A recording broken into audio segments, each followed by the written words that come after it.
Academy. Today we will analyze important newspaper articles of 7th July 2021. Please note you can download the PDF version of today's newspaper analysis by clicking the link given in the comment section. You can also download June 2021 magazine from our website spmisacademy.com. You can also join our WhatsApp group through the link given in the description section for more study materials.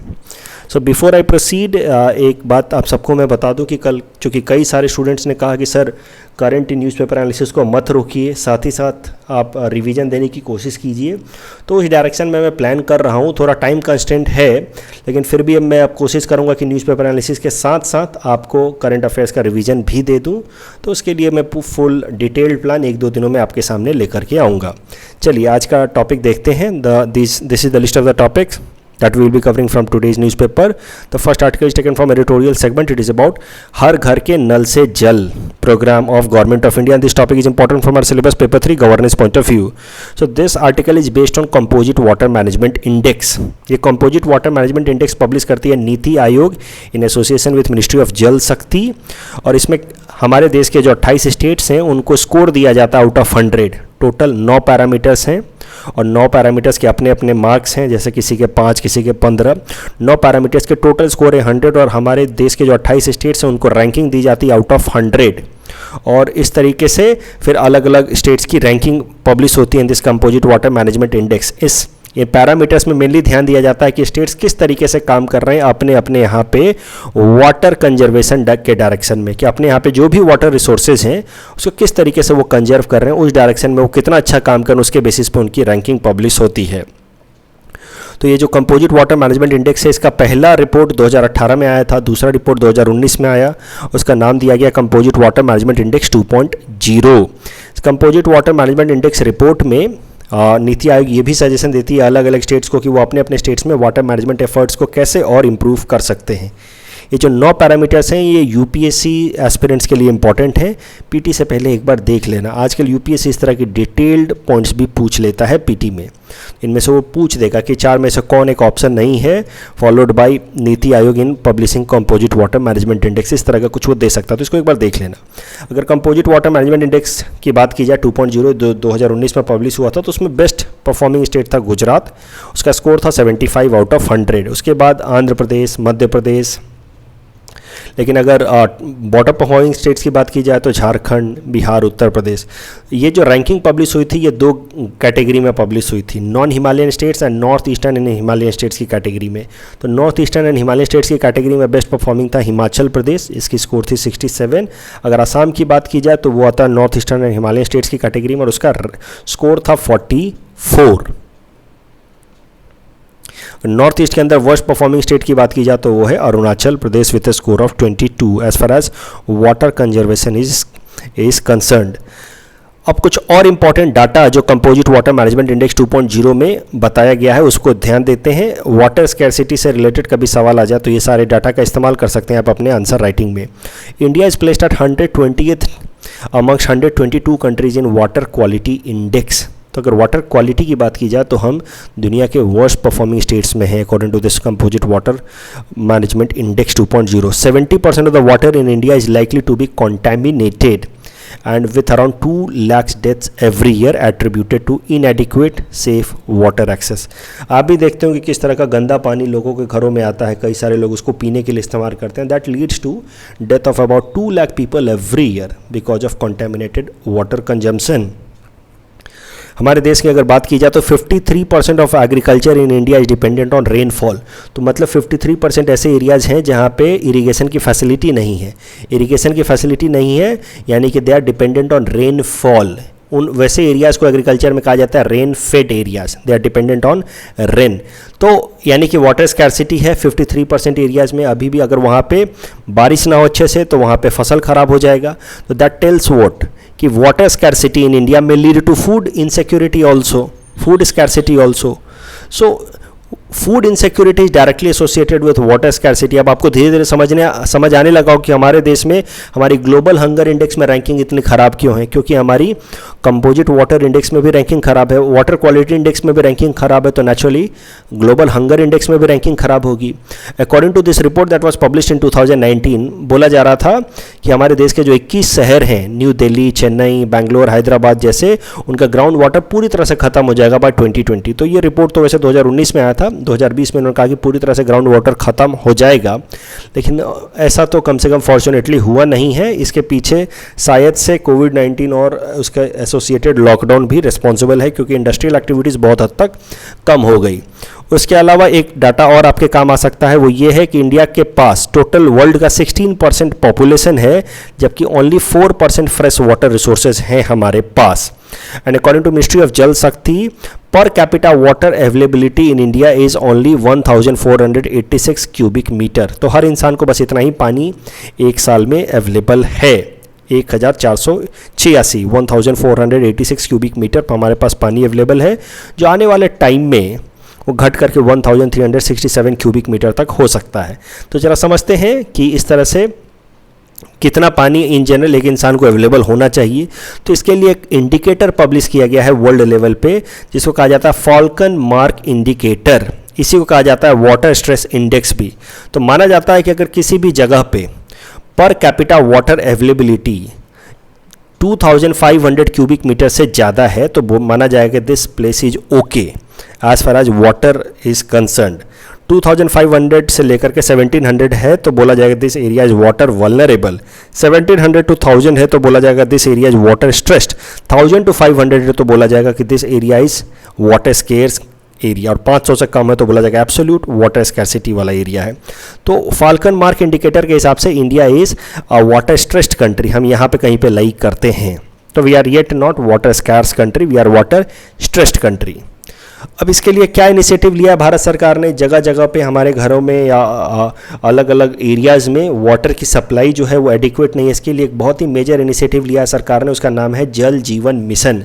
जल जीवन mission में, और ये 2019 में अपने independence day speech के दौरान प्रधानमंत्री नरेंद्र मोदी जी ने जल जीवन मिशन को लॉन्च किया था, जिसमें उन्होंने कहा था कि आने वाले 5 सालों में यानी कि 2024 तक हर एक घरों में पाइप्ड वाटर सप्लाई वो इंश्योर कराएंगे बाय 2024। और इसके लिए एक प्रोग्राम लॉन्च किया गया, सब प्रोग्राम। एक देखिए, मिशन मतलब एक ब्रॉडर प्रोग्राम या ब्रॉडर गोल के अंदर टारगेट बेस्ड प्रोग्राम्स लॉन्च किए जाते हैं। तो एक सब प्रोग्राम लॉन्च किया गया है, उस प्रोग्राम का नाम है हर घर के नल से जल। तो जल जीवन मिशन के अंतर्गत ही है हर घर के नल से जल, जिसमें फोकस किया जाएगा कि फंक्शनल टैप वाटर सप्लाई हो जाए हर घर में बाय 2024। और इस मिशन में अब गोवा सबसे आगे है, और गोवा ने हर घर के नल से जल स्कीम को पूरी तरह से इम्प्लीमेंट कर दिया है। मतलब गोवा ने अपने स्टेट के अंदर हर घर में वाटर सप्लाई इंश्योर करा दिया है from the government side, through piped water supply ensure करा दिया है थ्रू द गवर्नमेंट साइड। तो Goa is the first state that has been successful in implementing the programme हर घर के नल से जल इनिशिएटिव अंडर जल जीवन मिशन। इस टॉपिक के बेसिस पे हमने आपको प्रैक्टिस क्वेश्चन दे रखा है। You can attempt this question and you can submit the answer in the comment section. The next article is again taken from editorial segment. It is about waste to energy. So ये article मुझे अच्छा लगा, इसलिए आज के दिन मैं 2 article cover कर रहा हूँ। This topic is important from our syllabus paper 3 urban governance point of view. इस आर्टिकल का थीम क्या है? ये आर्टिकल कहता है कि हमारे असम के अंदर सॉलिड वेस्ट मैनेजमेंट को लेकर के अभी भी कोई प्रॉपर स्ट्रैटेजी है नहीं, and we do not know how to deal with it. So solid waste management rules I hope आपको याद होगा। सॉलिड वेस्ट मैनेजमेंट रूल 2016 का मैंने न्यूज़पेपर एनालिसिस में 3-4 दिनों पहले कराया है, जिसमें आपको बताया है कि कैसे हमें degradable and biodegradable solid waste को सेग्रीगेट करना है within the society. Biodegradable waste को कैंपस के अंदर ही रिसाइकल कर लेना है, जबकि नॉन डिग्रेडेबल वेस्ट को फिर म्यूनिसिपैलिटी को दे देना, जो दूर जा कर के डंप किया जाए। ये तो याद ही होगा आपको। यहाँ पे कुछ नए आइडियाज़ देखते हैं। इस आर्टिकल में बताया गया है कि हमारे स्टेट के जो बड़े शहर हैं जैसे कि Guwahati, Shivsagar, Jorhat, they generate huge amount of solid waste. In fact अगर गुवाहाटी की बात की जाए तो on an average on daily basis we create about 550 to 770 tonnes of solid waste. हर दिन इतना सॉलिड वेस्ट, टन्स मतलब hundreds, 550 to 770 tonnes of solid waste daily. और ये सॉलिड वेस्ट कहाँ जाता है? शहर के आसपास का जो डंपिंग ग्राउंड है वहाँ ले जाकर के उसको डंप किया जाता है, जैसे कि बोरा गांव डंपिंग साइट, और पास में उसके डिपोर बिल है, जिस कारण से डिपोर बिल का पानी भी धीरे धीरे पॉल्यूट हो रहा है। तो इन सब चीज़ों को रोकना होगा हमें। अब डंपिंग को कैसे अवॉइड किया जाए, तो व्हाट आर द स्टेप्स और solutions to prevent solid waste के कारण जो पॉल्यूशन होता है उसको कैसे रोका जा सकता है? तो देखिए 3 तरीके हैं सॉलिड वेस्ट मैनेजमेंट करने के। 3 तरीके हैं। सबसे पहला है रिसाइकलिंग ऑफ द वेस्ट, जो वेस्ट है उसको रिसाइकल कर लिया जाए, वापस उसका इस्तेमाल कर लिया जाए। दूसरा तरीका है वेस्ट टू एनर्जी, इस वेस्ट का इस्तेमाल किया जाए, इसको ऐसे कन्वर्ट किया जाए कि ये हमारे लिए कुछ एनर्जी फॉर्म में कन्वर्ट हो जाए। और तीसरा है लैंडफिल्स। तो ये जो काम हम कर रहे हैं ना कि ले करके सीधा सीधा उठा करके जा करके बोरा गांव में डंप कर दिया, ये लैंडफिल वाला जो होना चाहिए, this should be the last option. गलती क्या हम कर रहे हैं कि हम इसको पहले ऑप्शन के इस तरह इस्तेमाल कर रहे हैं, that is leading to huge pollution. जो फर्स्ट और सेकंड ऑप्शन है इसके लिए हमें प्रॉपर टेक्नोलॉजी डेवलप करनी होगी जो हमारे यहाँ पे वेल डेवलप्ड नहीं है। और यही कारण है कि डंपिंग ग्राउंड्स के एरियाज बढ़ते जा रहे हैं, वाटर पॉल्यूशन बढ़ता जा रहा है। तो एक तरफ हमारा पॉपुलेशन बढ़ रहा है, दूसरी तरफ ये गंदगी बढ़ रही है। तो आप सोचिए अर्बन सिविक लाइफ की क्या स्टैंडर्ड रहेगा इन कमिंग डेज, और पॉल्यूशन कितना बढ़ेगा। तो मुद्दा ये है कि landfill should be last option. क्या पहले का ऑप्शन होना चाहिए? The first option should be recycling of waste. भाई पहले ही आप सोसाइटी में ही आप 4 तरह के वेस्ट बॉक्स रखिए। पहले तो डिग्रेडेबल, नॉन बायोडिग्रेडेबल, फिर ड्राई एंड वेट वेस्ट, इस तरह से सेग्रीगेट कीजिए सबसे पहले तो। और उसके बाद जो सोसाइटी के अंदर रीजनरेट हो सकते हैं, बायोडिग्रेड हो सकते हैं, उसको तो सोसाइटी के अंदर ही बायोडिग्रेड कर लीजिए। अदरवाइज आप उसको म्युनिसिपैलिटी को दीजिए, ठीक है, अपने घरों से निकाल कर म्युनिसिपैलिटी को दीजिए। म्युनिसिपैलिटी ले जा करके उसको सीधा सीधा जाकर डंप ना कर दे, म्युनिसिपैलिटी ले जा करके उसको रिसाइकलिंग यूनिट्स में दे। तो हर स्टेट में, हर जो बड़ी शहर है, जैसे हमारे यहाँ की गुवाहाटी है, जोरहट है, शिवसागर है, यहाँ पे रिसाइकलिंग यूनिट्स लगाने होंगे। ये रिसाइकलिंग यूनिट्स क्या कर सकती हैं कि सेग्रीगेट करेंगी कि अच्छा ये जो वेस्ट है इसके अंदर कौन कौन सी चीज़ें काम की हैं। मान लीजिए किसी ने अपना रेडियो डंप कर दिया, किसी ने अपना मोबाइल फ़ोन डंप कर दिया, तो उसके अंदर की काम की चीज़ें वो निकाल सकते हैं, माइक्रोचिप वगैरह निकाल सकते हैं, जो इंपॉर्टेंट ग्लासेस निकाल सकते हैं, वो अलग अलग इंडस्ट्रीज़ के काम आ सकता है। तो एक तो इस तरह की रिसाइकलिंग यूनिट्स लगानी होगी। रिसाइकलिंग यूनिट्स भी में ये भी किया जाएगा कि उसके अंदर जो मेटल्स होगा उसको सेग्रीगेट कर लिया जाएगा, इलेक्ट्रॉनिक आइटम्स को सेग्रीगेट कर लिया जाएगा, या फिर कुछ ऐसे आइटम्स होंगे जिसको सीधा सीधा रिफर्बिश करके, रिपेयर करके इस्तेमाल किया जा सके, उसको भी सेग्रीगेट कर लिया जाए। कुछ लोग सीधा सीधा अपना वॉशिंग मशीन या फ्रिज सीधा सीधा डंप कर देते हैं, या कुछ लोग सोफ़ा सेट डंप कर देते हैं, उसको रिपेयर करके, रिफर्बिश करके वापस से मार्केट में बेच दिया जाए, और वापस से वो हम उसको खरीद के ले आए, हमें पता ना चले कि ये वही हमारा आइटम है जिसको हमने डंप कर दिया, तो उसको इस तरह से रिफर्बिश कर दिया जाए। तो मतलब ये होगी recycling, and recycling should be the second step. I am so sorry, it should be the first step. इसमें कैसा होगा कि वेस्ट जनरेशन जीरो हो सकता है, इसको कहते हैं जीरो वेस्ट वाला region. We want to become on everywhere, पूरे दुनिया भर में कॉन्सेप्ट लाया जा रहा है जीरो वेस्ट कॉन्सेप्ट, कि जो भी चीज़ें हैं हमारे पास उनको डंपिंग साइट में ना दिया जाए, उनको कैसे भी करके रिसाइकल करके वापस से हमारी ज़िंदगी में इस्तेमाल किया जाए। So recycling of the waste should be the first step. दूसरा होना चाहिए वेस्ट टू एनर्जी। अगर कोई ऐसी चीज़ है जिसका रिसाइकल नहीं हो सकता तो उसको एनर्जी में कन्वर्ट कर लिया जाए। एनर्जी में कन्वर्ट करने के अलग अलग तरीके हैं, इंसिनरेशन, पायरोलोसिस या कंपोस्टिंग। अभी इंसिनरेशन में क्या किया जाता है कि जो भी वेस्ट मटेरियल है इसको बर्न किया जाता है इन प्रेजेंस ऑफ ऑक्सीजन। तो बहुत ज़्यादा अगर इसको प्रेजेंस ऑफ ऑक्सीजन में बर्न किया जाएगा तो उससे थोड़ा हीट भी मिलेगा, लेकिन दिक्कत क्या है कि इसमें पॉल्यूशन होता है, एयर पॉल्यूशन होता है। तो इंसिनरेशन सीधा सीधा बर्न करना, आप समझो कि सड़क किनारे जो लोग कचरा जलाते हैं वो भी इंसिनरेशन ही कर रहे हैं, ये ऑक्सीजन के प्रेजेंस में उसको बर्न कर रहे हैं, उस कचरे का इस्तेमाल करते हैं हीट के फॉर्म में, किसी भी अलग अलग फॉर्म में, तो they are doing incineration. Incineration का प्रॉब्लम है कि it leads to air pollution. दूसरा होता है पायरोलोसिस। पायरोलोसिस थोड़ा टेक्निकल अप्रोच है। पायरोलोसिस में कैसा है कि आप इसको हीट करते हैं, आप वेस्ट मटेरियल्स को हीट करते हैं, कुछ एक सेलेक्टेड वेस्ट मटेरियल को हीट करते हैं, लेकिन इन अ वेरी कंट्रोल्ड एटमॉस्फेयर, बहुत ही लिमिटेड अमाउंट ऑफ ऑक्सीजन के प्रेजेंस में आप उसको हीट करते हैं पायरोलोसिस में। तो इससे होता क्या है कि इस तरह के जो भी वेस्ट मटेरियल जैसे टायर वगैरह है, इसको आप कम एकदम कम ऑक्सीजन की सप्लाई में आप जब हीट करेंगे ना, तो ये लिक्विड फॉर्म में कन्वर्ट हो जाएगा। लिक्विड, इस तरह के liquid that can be used as fuels, इसका आप इस्तेमाल कर सकते हैं जलाने के लिए, और एनर्जी के फॉर्म में इसका इस्तेमाल कर सकते हो। तो it can convert into gas and liquids that can be used as fuels. तीसरा तरीका होता है कंपोस्टिंग। कंपोस्टिंग ये भी वेस्ट टू एनर्जी का तरीका है कन्वर्ट करने का। जो वेस्ट मटेरियल है, सबसे पहले उनको हमें सेग्रीगेट करना है कि ये वेस्ट मटेरियल जो है वो नॉन बायोडिग्रेडेबल है या बायोडिग्रेडेबल है। नॉन बायोडिग्रेडेबल है तब तो उसका इंसिनरेशन करना पड़ेगा या तो पायरोलिसिस करना होगा। बायोडिग्रेडेबल है, बायोडिग्रेडेबल मतलब जो माइक्रोब्स की मौजूदगी में ये माइक्रो ऑर्गेनिज्म जैसे कि बैक्टीरिया वगैरह की प्रेजेंस से वो डिग्रेड हो सकता है, डिकम्पोज हो सकता है, तो उसको हम लोग कहते हैं बायोडिग्रेडेबल। अब बायोडिग्रेडेबल भी अलग अलग तरीके के होते हैं। उसमें से एक होता है कंपोस्टेबल, दूसरा होता है नॉन कंपोस्टेबल। फॉर एग्जांपल ये लकड़ी है, ये लकड़ी भी बायोडिग्रेडेबल है, ये पत्ते हैं ये भी बायोडिग्रेडेबल हैं, ये कॉटन है ये भी बायोडिग्रेडेबल है, लेकिन कंपोस्टेबल नहीं है।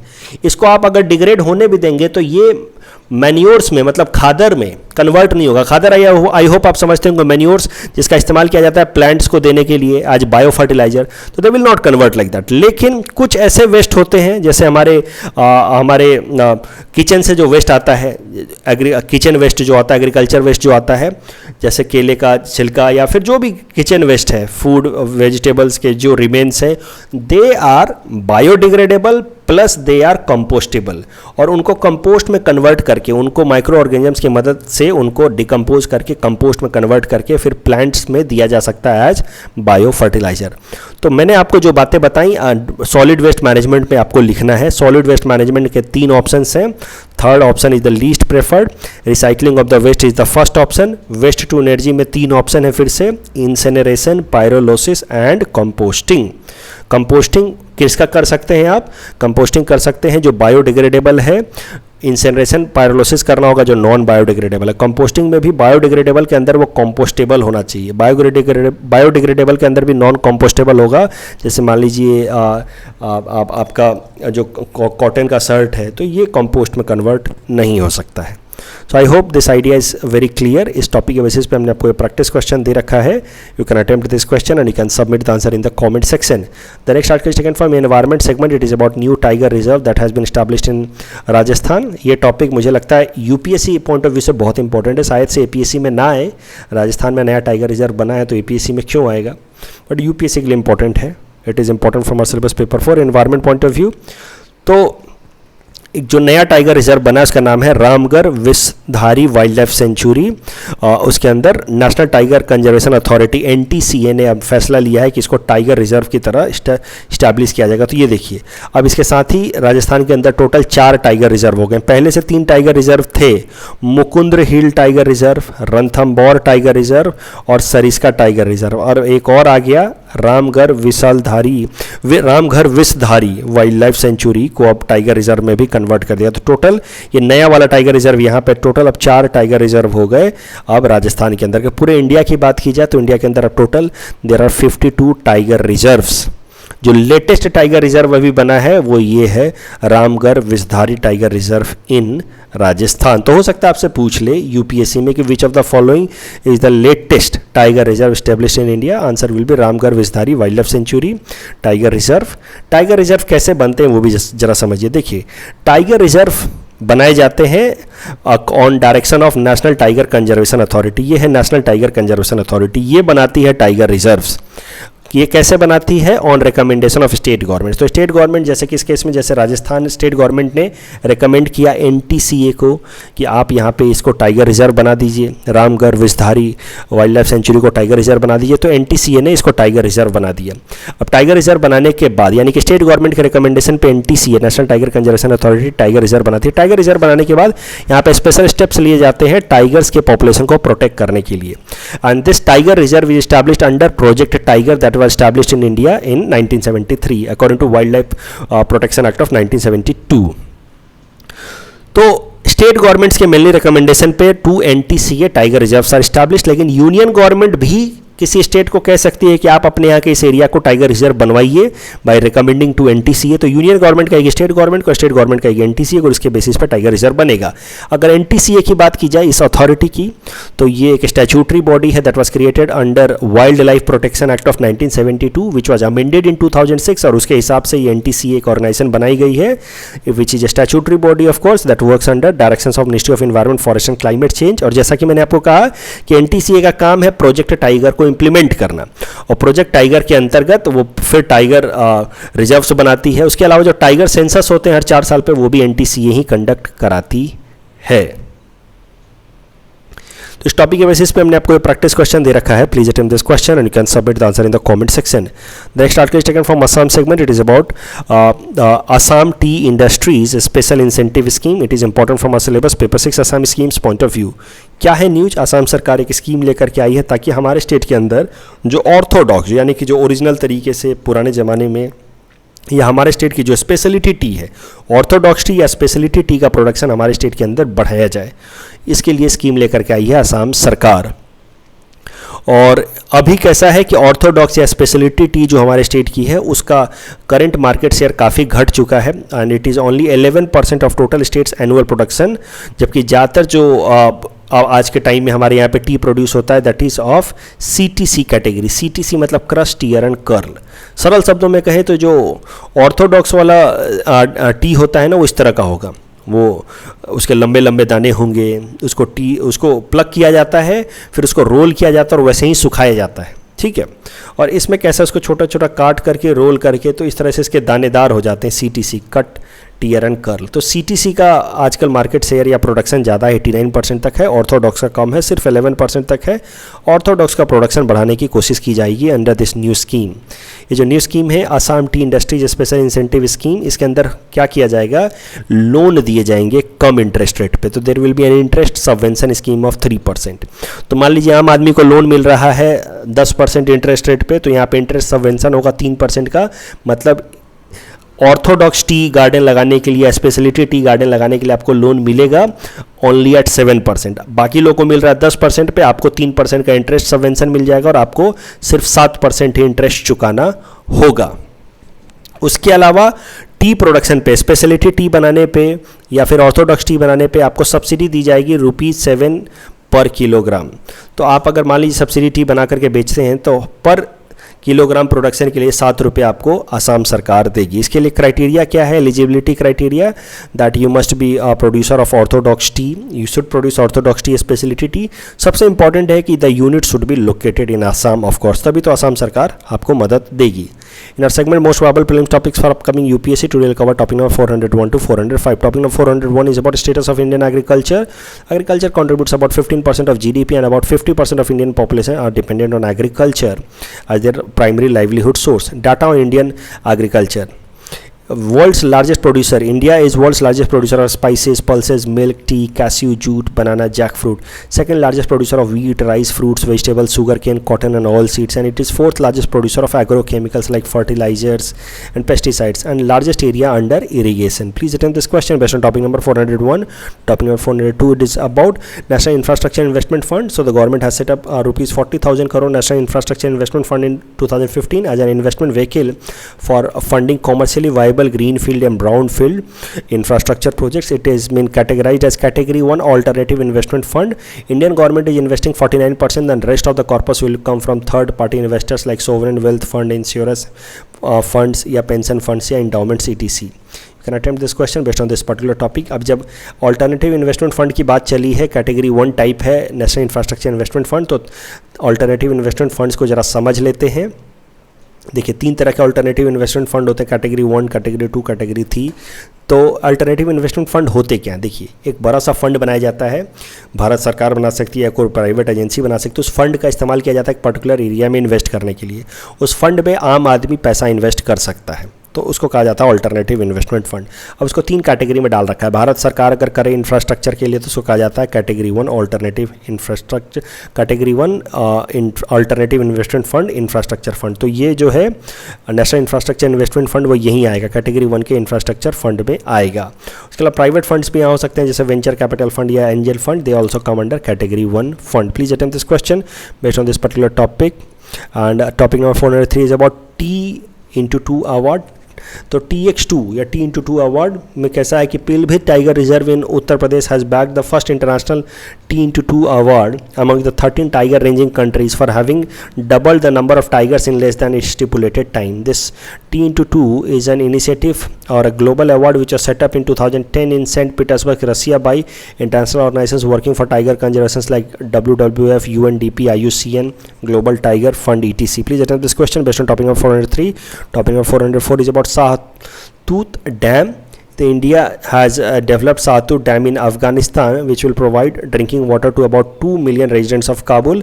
The dam would come upon the Medan River tributary of Kabul River. Please attend this question based on topic number 404. Topic number 405 is about Organization of Islamic Cooperation Countries. It was founded in 1969, consisting 57 members. It is second largest intergovernmental organization after United Nations. The organization states that it is the collective voice of the Muslim world and works for the safeguard and protect the interest of the Muslim world in spirit of promoting international peace and harmony. Its secretariat in Jeddah, Saudi Arabia. यहाँ पे India को observer state भी नहीं मिला despite having such a huge population of Muslim countries, mainly on insistence of Pakistan. Please attempt this question based on topic number 405. This is the answer of question number 396 to 400 that we are given in yesterday's newspaper analysis.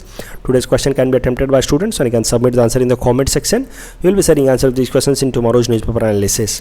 कल जो हमने practice question दिया था उसका answer देख लेते हैं। Overall arsenic contamination का सबसे ज़्यादा इंपैक्ट कौन से स्टेट पे है? Percentage population wise correct answer is option B Assam. और अर्थ का magnetic field is weakest at poles, this is wrong, strongest at pole. Hope mission is sent by UAE for Mars not for Venus, so the correct answer is option D none. And Harit Dhara it will eliminate cattle methane emission, this is wrong, it will reduce about 17 to 20% cattle methane emission.